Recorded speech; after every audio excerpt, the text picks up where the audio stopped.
Hey, what's up, everyone? Thanks for tuning in to my podcast. Today, I will be reading to you all my chapter in The Great Pause, which is a book that I was that I was fortunate to be invited to, and it's should be fun. Let me know what your thoughts are, and I'll post a link to purchase the book. If you want autographed copies, please reach out to me, and would love to be of service to you all. So here we go. So, chapter 12, sitting still with a guy diagnosed with ADHD with the nickname of Doo Davidson. That was my nickname. To give you context, through a coaching program called Accomplishment Coaching that I was a part of. And so chapter 12 by Davidson Hang. So, as a guy or someone who's always on the go, COVID-19 taught me to see the value in being able to take time for myself to rest and relax. I work at LinkedIn, volunteer for more than 6 different NGOs, Streetwise Partners, I Mentor, Exploring Paths, Orphans Future Alliance, and many one off events.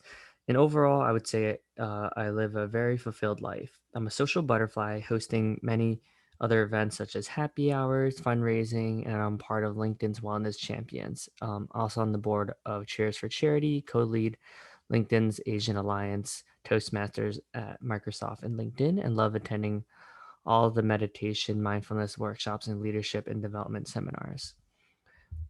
When others put time on my calendar, they say they have anxiety just looking at it. My mantra was sleep is for the weak, and that people who said we need 7 or 8 hours of sleep every day to be fully functional is a lie. I thrived on 5 to 6 hours of sleep every night, and I was out to prove people wrong.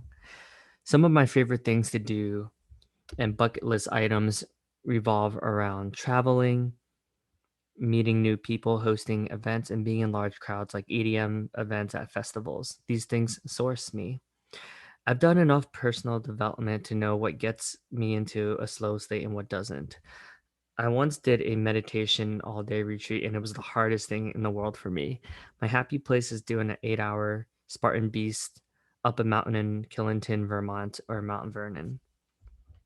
I was once told that I was the most extroverted person they've ever met in their lives, and I would agree. I've been to over 1,000 networking events for BNI, which stands for Business Network International, do Toastmasters seminars, and being an outside sales rep. I've taken advantage of many free high-end happy hours as possible. I've networked my way through my career, and I've loved every single minute of it. In the accomplishment coaching training program, my constant restless state earned me the nickname of Doo Davidson. This program has taught me that the state of being is more valuable in many instances than the state of doing, because it is who we are being that others see in ourselves. Now you understand the context. You can see why COVID-19 was extremely challenging for me. My world was flipped upside down. No more waking up at 5:30 a.m. to do CrossFit. No more going about my day conquering the world ahead of me. The beauty in this pandemic is that the scariest thing in the world for me is to do nothing and just sit at home. And it forced me to just do that, to do just that. I spent my entire life running away from home, living at everyone's homes but my own, and I'm not really sure why it's so hard for me to stay home. So imagine living, well, I wrote 3 months at the time, but now it's been 8 months. Now imagine living 8 months with another person's family when you value freedom, adventure, and exploration. What was I running away from? Was family really that bad? What about my mother and father could I not be with? When you have hundreds of hours sitting alone in your room, well, technically in my fiance's, well, now wife, parents' guest room, you find out a lot about yourself. And in giving yourself space, you learn more about yourself. I've learned more about myself and who I am in the past 3 months than any other 3 month time period. When I sit in silence, I find peace and tranquility amidst the chaos. I find that I'm the sole person responsible for my life. I cannot blame the economy and society. What I've learned about myself and others is that whatever is coming up during this pandemic is actually what we've been running away from our whole lives. Was sitting in silence the worst thing in the world? Maybe for a guy who runs 20K every day, according to my fitness tracker, or someone who thrives on being able to see 1,000 people at work and loving every minute of it. We are often attracted to what we perceive we did not get during our childhood and teenage years. For me, surrounding myself with ambitious go getters was what I thought I did not get with my parents. In these moments, I start to realize how much my mom, yes, even my dad, cared about us. Yeah, yes, they were probably not the most financially responsible people in the world, evidenced by the fact that we never owned a home uh, or house before, or that we moved around as much as we did. Just to give you context, I moved around, I think, 26 different houses and homes, so not a lot of stability growing up. Was my father escaping reality or having to deal with unpaid loans? Was I doing the same by ignoring the fact that my true love was right beside me? Why did I have to go out, conquer the world, make new friends, and add to my ridiculous LinkedIn connections count? One of the most memorable moments during COVID was when I reached out to many of my good friends who are all really far away from each other. We started doing Zoom calls, and my friend Jameson said, "Man, it took a pandemic for all of us to hang out again." They're all successful people as well, being nurses, pharmacists, and doctors in Philadelphia, the Bay Area, Southern California, and me living in New York City. I started calling my friends whom I was too busy to hang out with because I was busy saving the world, one immigrant, one high school college student at a time. Don't get me wrong. I'm I'll still be able to volunteer and do many of the things I love to do, but I've never tapped into my creative juices as I am right now. I'm so proud of myself because the scariest thing was creating a video and rewatching myself.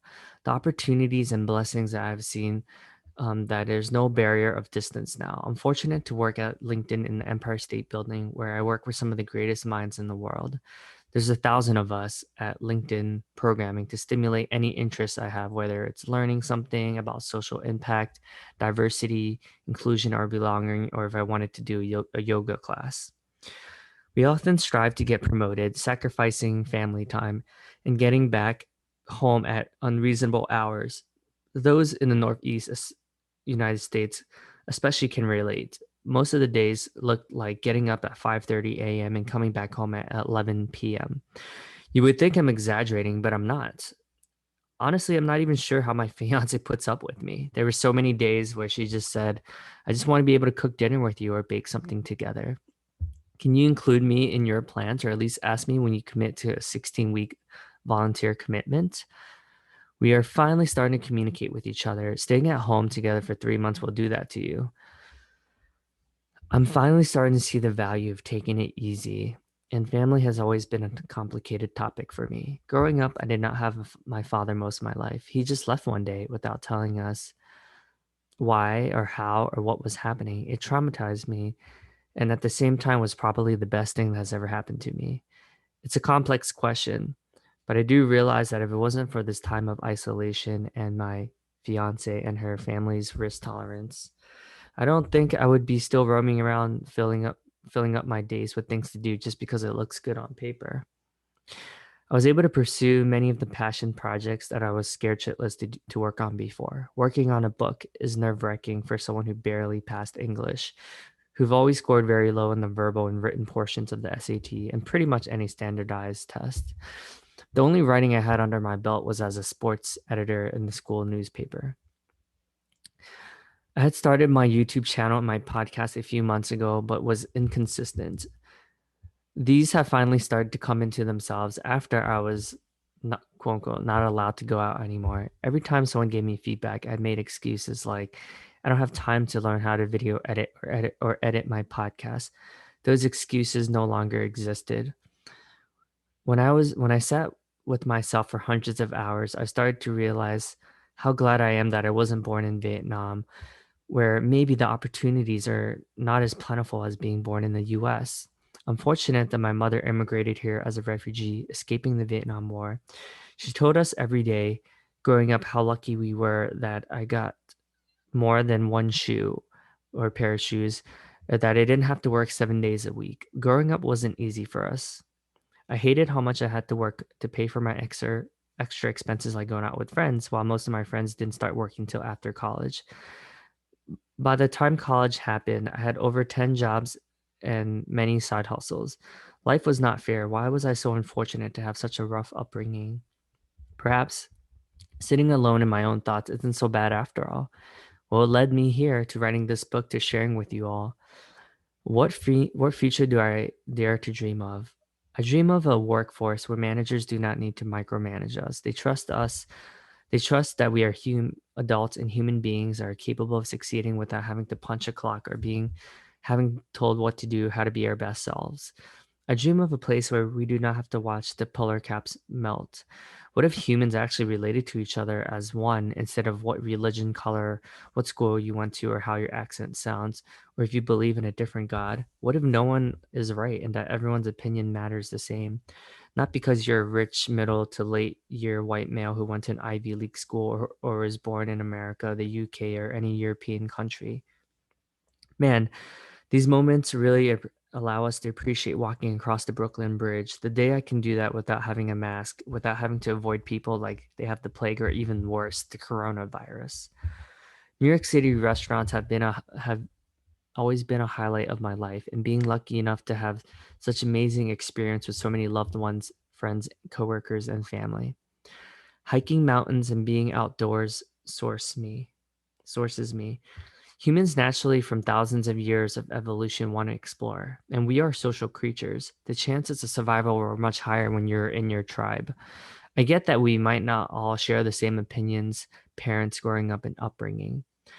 I do know that humans are social beings at their core, and even people who claim they do not like people are lying to themselves. They just don't want to admit that they actually really want to be loved and embraced. I was one of those people who had to meet people to see how this one person can benefit and add to my life.